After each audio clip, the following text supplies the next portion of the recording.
अस्सलाम वालेकुम। कैसे हैं मेरे सब दोस्त? उम्मीद करती हूँ खैरियत से होंगे, अपने घरों में खुश होंगे।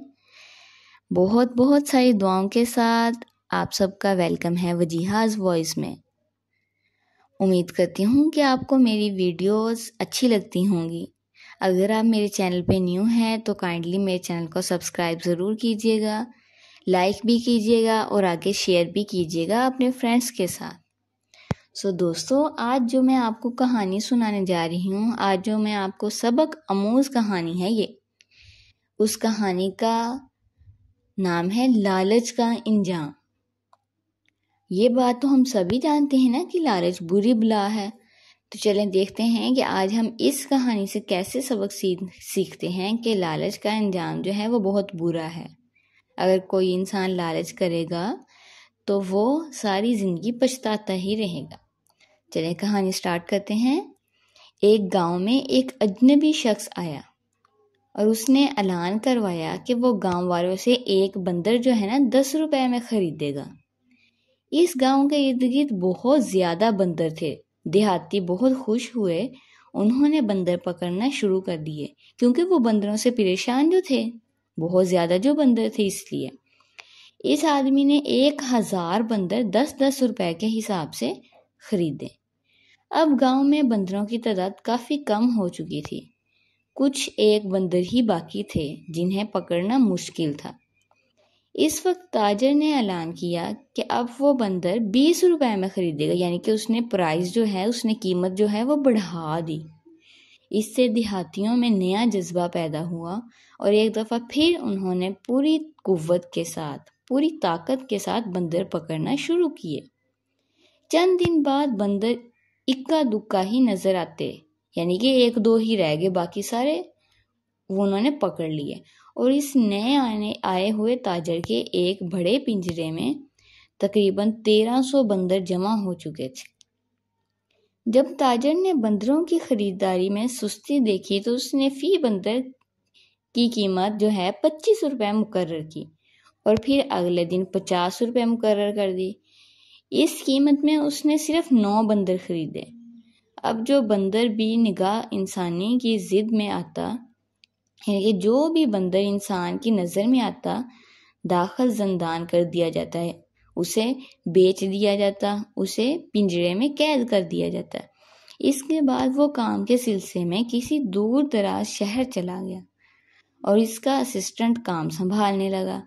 इसकी गैर मौजूदगी में इसके असिस्टेंट ने देहातियों से क्या कहा कि भाइयों, इस पिंजरे में तकरीबन 1450 जानवर हैं जो उस्ताद ने जमा किए हैं।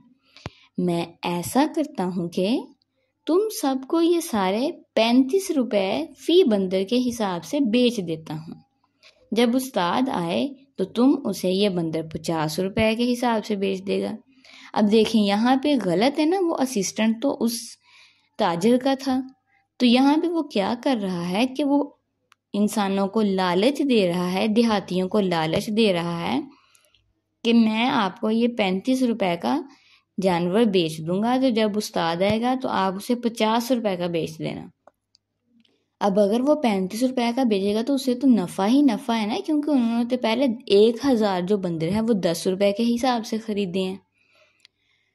चले आगे देखते हैं क्या होता है। और उन्होंने अपनी सारी जमा पूंजी खर्च करके बंदर खरीद लिए। आपको तो पता ही है, गांव वालों के पास थोड़े कम पैसे होते हैं, देहातियों के पास खासकर जो होते हैं ना, उनके पास कम पैसे होते हैं। उन्होंने जितने भी अपने पैसे जमा किए हुए थे ना, वो सारे उनको दे दिए और खर्च कर लिए और उनसे बंदर ले लिए। इसके बाद ना तो कहीं वो ताजर नजर आया, ना उसका असिस्टेंट, बस हर जगह बंदर ही बंदर थे। अब देखें, यहाँ पे फिर से बंदर ही बंदर हर जगह देहात में हो गए। तो दोस्तों, ऐसे में वो ताजर और असिस्टेंट जो है वो तो भाग गया पैसे लेके उनके। अब उन्होंने कहाँ वापस आना था। देहाती जो हैं वो अपने लालच की वजह से फिर से बंदरों से परेशान हो गए। इस कहानी से हम ये सबक मिलता है हमें कि इंसान हमेशा जल्दबाजी में अपने घाटे का सौदा कर देता है, जो उसके लिए उम्र भर का पछतावा बनकर रह जाता है। यानी कि इंसान जो है, अब देखें उन्होंने अपनी जल्दबाजी में अपने गलत सौदा किया और घाटे का सौदा किया कि उनके पैसे भी चले गए और हर तरफ फिर से बंदरों ही बंदरों का रश हो गया, जिससे वो दोबारा से परेशान हो गए।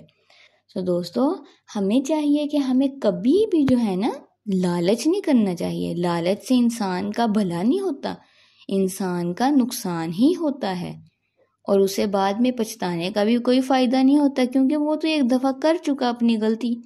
इसलिए हमें चाहिए कि हमेशा जो भी काम करें सोच संभल के और ध्यान से करें। सो दोस्तों, अपना बहुत ज़्यादा ख्याल रखिएगा और दुआ में याद रखिएगा। उम्मीद करती हूँ आपको आज की जो वीडियो है वो बहुत अच्छी लगी होगी। अल्लाह हाफिज़।